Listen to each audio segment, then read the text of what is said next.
एक सेठ अपनी जिंदगी से हताश होकर अंधेरी रात में नदी में कूदकर आत्महत्या करने का विचार कर रहा था। वर्षा के दिन थे और नदी पूरे उफान पर थी। आकाश में बादल घिरे थे और रह रहकर बिजली चमक रही थी।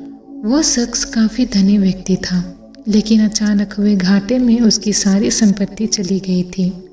उसके भाग्य का सूरज डूब गया था और चारों ओर निराशा ही निराशा थी और भविष्य नजर नहीं आ रहा था।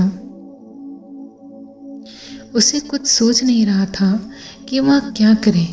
उसने स्वयं को समाप्त करने का विचार कर लिया और नदी में कूदने के लिए जैसे ही चट्टान की छोर पर खड़ा होकर वह अंतिम बार ईश्वर का स्मरण करने लगा, तभी दो बुजुर्ग परंतु मजबूत बाहों ने उन्हें रोक लिया। बिजली की चमक में उसने देखा कि एक वृद्ध साधु उसे पकड़े हुए हैं। उस वृद्ध ने उससे निराशा का कारण पूछा और किनारे लाकर उसकी सारी कथा सुनी। फिर हंसकर, तो तुम ये स्वीकार करते हो कि तुम पहले सुखी थे?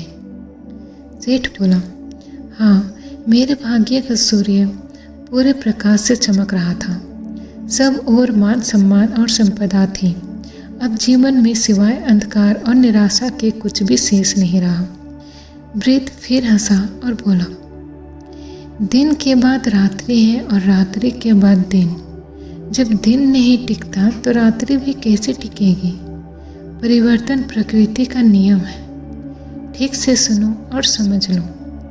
जब तुम्हारे अच्छे दिन हमेशा के लिए नहीं रहे तो बुरे दिन भी नहीं रहेंगे। जो इस सत्य को जान लेता है वह सुख में सुखी नहीं होता और दुख में दुखी नहीं होता।